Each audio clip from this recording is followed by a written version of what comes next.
Magandang araw mga bayang karerista. Nandito na naman po si Rematista na magbibigay sa inyo ng karera tips and analysis ngayong araw ng Biyernes, January 30, 2026. Meron tayong 7 karera ngayong araw na to, so simulan na natin.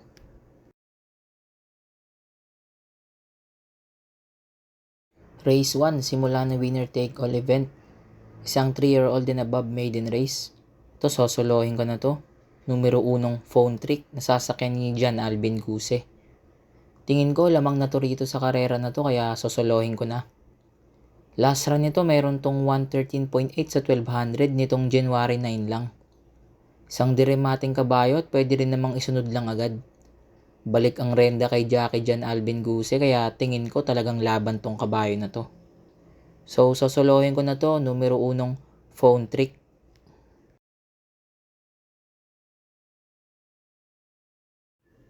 Dito naman tayo sa race 2, simula ng pick 6 event. Isang class 5, 17-41 split. Ang pampremera ko rito itong numero 5 Super Spunky na sasakay ni Jomer Storke. Ito bumaba na to ng grupo rito kaya tingin ko kayang-kaya niya na tong grupo na to. Last run nito meron tong 129.8 sa 1400 nitong December 20 lang. Isang debanderang kabayo at medyo may tulin nga tong kabayo na to. Marami rin namang matutulin sa karerang to pero pag napabayaan to sa harapan baka makabuo to. May balik din tong kabayo na to kaya baka isunod lang ng hinete niyang si Jomer Storke. Second choice ko naman itong numero 6 na si Limon Sudan Falls na sasakay ni Jackie J.A. Pastoral. Ito pa isang mababa sa grupo.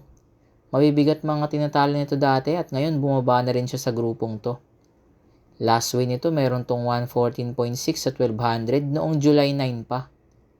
Isang debanderang kabayo pero pwede rin namang isunod lang baka ilabas ni Rabano to rito sa race na to.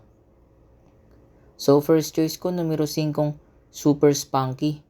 Second choice numero 6 Limon Sudan Falls.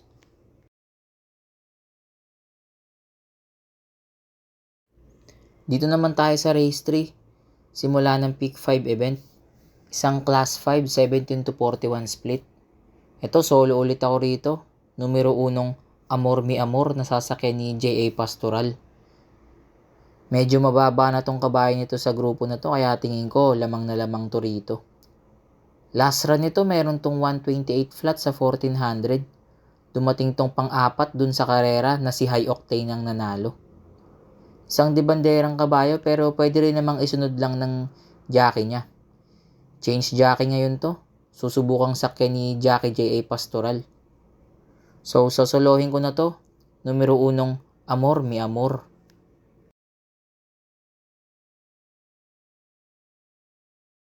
Dito na tayo sa race 4. Simula ng pick 4 event.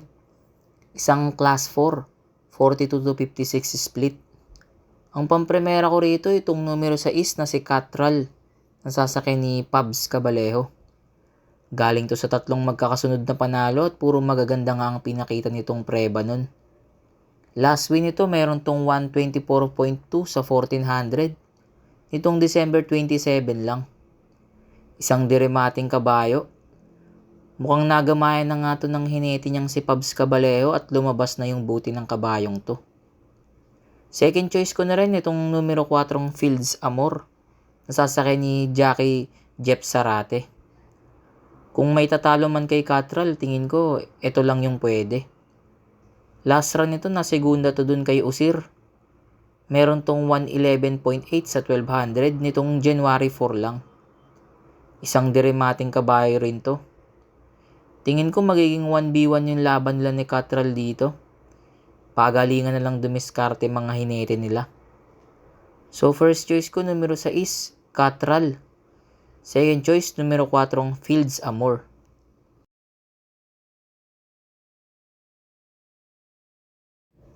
Dito na tayo sa race 5.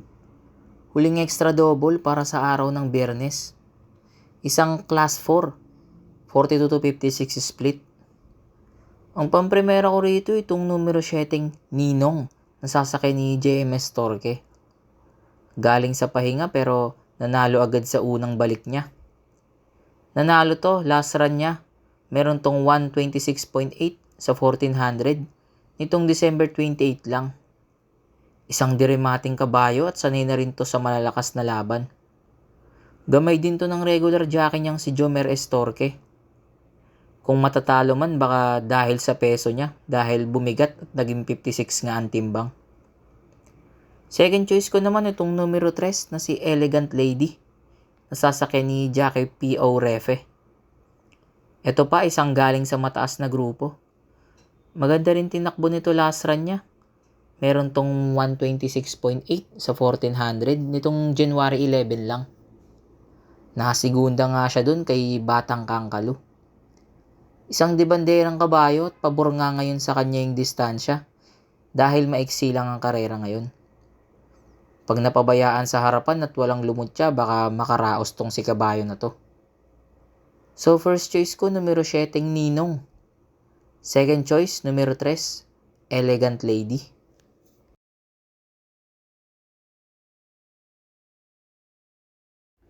Dito na tayo sa race 6, huling daily double para sa araw ng Biyernes. Isang class 4, 42-56 split. Ito, one for the day ko. Numero 3, Queen of the Nile, nasasakyan ni Jackie J.B. Hernandez. Sobrang baba na sa laban at tingin ko walang katalo-talo to rito. Last run nito mayroon tong 113 flat sa 1200. Nasigunda nga siya dun kay Callens. Isang dibanderang kabayo at mukhang wala nang papaunahin to rito. Kaya sosolohin ko na to. Numero 3, Queen of the Nile.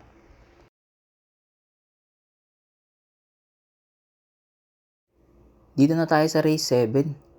Huling race para sa araw ng Biyernes at para tingan na ng winner take all. Isang class 5, 17-41 split. Ang pampremera ko rito itong numero 1 Top of the Mark, nasasakyan ni Ryan Base. Tingin ko ito ang lamang dito sa race na to. Maganda pa posisyon niya ngayon kaya baka makabandera agad tong kabayo na to o maisunod agad ng hinete niya. Last run nito meron tong 115.2 sa 1200. Isang debanderang kabayo pero pwede rin namang isunod lang.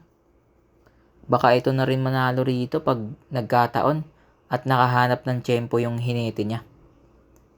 Second choice ko naman itong numero 2 na si Warayna May Dapa, nasasakyan ni Jackie Dodong Villegas. Ito kahit laging galing to ng pahinga, may husay pa rin to. Last run nito meron tong 129 flat sa 1400 noong August 16 pa. Isang diremating kabayo. Change jockey ngayon to. Susubukang sakyan ni Jackie Dodong Villegas. Mahilig din sa dehado tong kabayo na to kaya isama nyo to sa listahan nyo. Third choice ko naman itong pandehado kong numero 6 na si I Love Mati, nasasakyan ni JB Guerra. Dito baka magkalokohan dito sa race na to. At baka ilabas nga tong kabayo ni Gonzales. Dahil alam naman nating mahilig si Gonzales sa dehado. Isang diremating kabayo to kaya baka mapabor sa kabayong to pag naglutsahan yung mga limado sa harapan.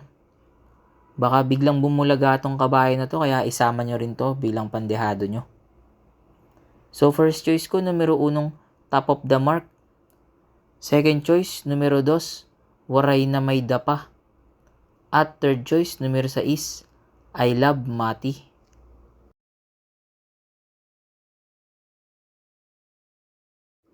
So, doon nagtatapos ang ating karera tips and analysis para sa araw ng Biyernes.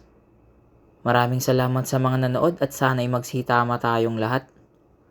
Pasensya na nga pala kayo mga bayang karerista at ngayon na lang pala ulit ako nakapagbigay ng mga karera tips sa kadahilanang naging busy ako sa aking pansariling trabaho.